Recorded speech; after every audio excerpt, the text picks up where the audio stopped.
Assalamualaikum warahmatullahi wabarakatuh. Jumpa lagi bersama saya Suko Purnomo. Nah, di video kali ini saya akan membahas pertanyaan dari teman-teman. Kira-kira minyak goreng curah itu memiliki kualitas yang bagus atau enggak sih sebenarnya? Nah, makanya dari situ disimak video kali ini. Nah, dan di video kali ini saya akan membahas mengenai minyak curah tersebut, apakah dia memiliki kualitas yang bagus dan apakah dia memiliki kualitas yang buruk. Nah, di minyak curah yang saya gunakan atau minyak goreng curah yang saya gunakan ini, sebelum kita membahas lebih lanjut, saya akan membahas tiga parameter analisa ya. Tiga parameter analisa. Yang pertama FFA atau asam lemak bebasnya, yang kedua dari segi warna atau color, dan yang ketiga yakni dari segi cloud point atau titik gabut. Nah, dari ketiga hal ini, ketiga parameter analisa ini nanti kita dapat menyimpulkan ya, kira-kira sesuai spesifikasi atau enggak. Dan parameter analisa yang saya gunakan untuk parameter analisa FFA ini, saya menggunakan peralatan yakni peralatan NIR atau Opus.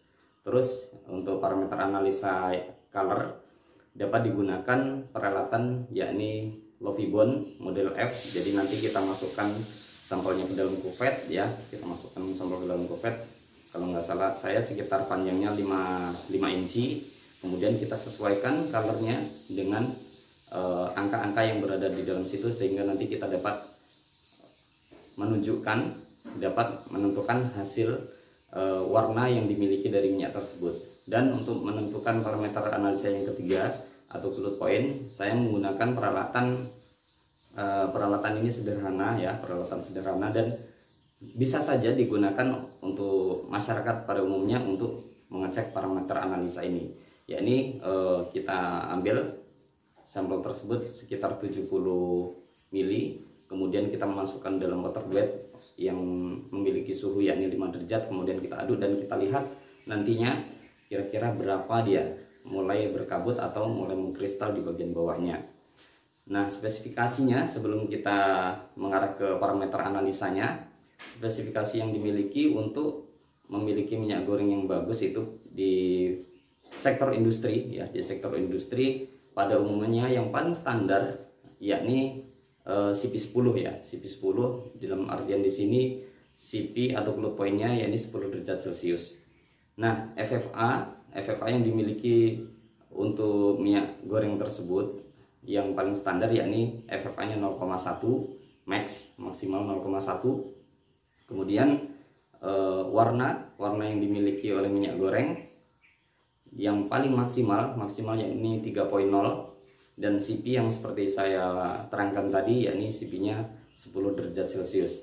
Nah, kira-kira bagaimana nantinya kalau misalnya minyak tersebut melampaui spek yang ada?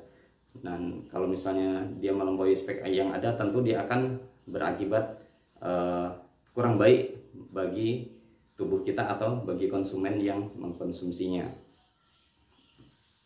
Nah, dari hasil yang didapatkan, minyak goreng curah tersebut ternyata melampaui spek ya, melampaui spek. Untuk FFA-nya dia memiliki FFA 0.120, sementara spek maksimalnya ini 0,1. Dan untuk parameter analisa yang digunakan, saya tidak menggunakan analisa secara titrasi atau alkalimetri atau reaksi asam basa, namun di sini saya menggunakan peralatan berupa NIR, sehingga tidak memakai atau tidak menggunakan chemical yang ada. Jadi nanti kita tinggal masukkan sampel sebanyak sekitar 0,7 gram ya, atau 0,7 mili. Kemudian kita masukkan dalam kuvet. Setelah kita masukkan dalam kuvet, kita panaskan 3 menit, kemudian kita masukkan ke dalam peralatan tersebut dan kita scan.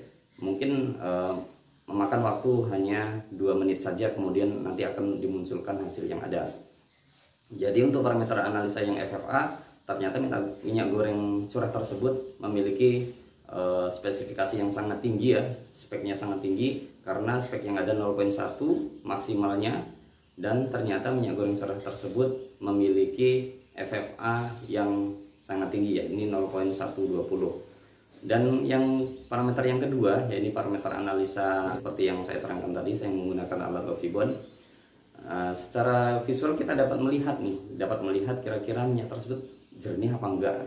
Untuk selaku konsumen tentu dia akan melihat nih, untuk pertama melihat dalam membeli tentu dilihat warnanya ya, dilihat warnanya. Dan kalau misalnya saya beli atau saya lihat warnanya sih sebenarnya agak lumayan bagus di sini, sementara di tempat lain saya melihat warna minyak goreng curah itu sangat pekat sekali kuningnya, dan tentu dia memiliki warna yang sangat tinggi juga. Dan warna yang dimiliki oleh minyak goreng curah tersebut yang saya beli dan saya analisa, ternyata dia memiliki warna 3.3. Nah, 3.3 di sini tentu dia melampaui spek yang ada, sementara speknya 3.0. Nah, kira-kira bagaimana nih? Kok bisa warna dari minyak goreng curah tersebut memiliki warna yang tinggi? Bisa jadi ya, bisa jadi dia di produk awalnya, di produk refinerinya, RBDP yang ada tersebut sudah memiliki warna yang tinggi ya, memiliki warna tinggi, sehingga nanti setelah dia mengalami proses difraksinasi, karena dia mengalami pemanasan yang lumayan lama ya, ada dipanaskan sekitar 70 derajat Celcius, kemudian diturunkan lagi sampai menjadi 23 derajat Celcius, nanti dia akan memiliki warna yang cenderung naik. Biasanya sih kenaikannya yang ada yakni 0.2 ya, kalau nggak salah saya 0.2. Misalnya nanti di RBDPU di refinery dihasilkan kalornya 2.8, nanti dia akan menghasilkan warna pada minyak goreng difraksinasi menjadi 3.0. Nah, dan untuk parameter yang ketiga yakni cloud point. Di sini cloud point yang dimiliki minyak goreng curah ternyata dia sesuai standar ya, sesuai standar yakni 10.0 derajat Celcius. Di perusahaan-perusahaan yang ada di kawasan industri misalnya, yang tersebar di seluruh penjuru negeri, biasanya cloud point yang dimiliki atau spesifikasi yang ada itu 10 derajat Celcius. Dan di sini ternyata minyak goreng curah tersebut memiliki kualitas CP yang sama dengan perusahaan-perusahaan yang ada, yakni 10 derajat Celcius. Jadi di sini dapat diartikan apa? Dapat diartikan bahwa minyak goreng tersebut atau minyak goreng curah tersebut memiliki kualitas yang sesuai standar untuk standar dari CP-nya. Namun untuk standar yang lain ternyata dia mengalami ospek ya, atau melampaui spek yang ada. Dan untuk kesimpulan, minyak goreng curah yang beredar di masyarakat ternyata baik dari segi FFA, color, dia melampaui spek yang ada. Untuk FFA yang diketahui dengan speknya 0.1, ternyata FFA yang dimiliki minyak goreng curah tersebut 0.120. Terus untuk color, spek yang ada 3.0 maksimal, ternyata minyak goreng curah tersebut memiliki color 3.3. Dan untuk CP atau cloud point, spek yang ada yakni 10 derajat Celcius, dan ternyata dia memiliki CP yang sama yakni 10 derajat Celcius. Jadi setelah melihat video ini, teman-teman bisa memutuskan, teman-teman bisa mengambil kesimpulan kira-kira mana nih yang terbaik untuk keluarga, tentunya untuk keluarga mana yang bisa diaplikasikan dan bisa digunakan untuk keperluan sehari-hari. Apakah minyak goreng curah tersebut yang sudah memiliki FFA dan color yang melebihi speknya, atau kita beralih menggunakan minyak goreng kemasan. Oke, terima kasih sudah menyimak video ini, semoga bermanfaat dan sampai jumpa di video selanjutnya. Assalamualaikum warahmatullahi wabarakatuh.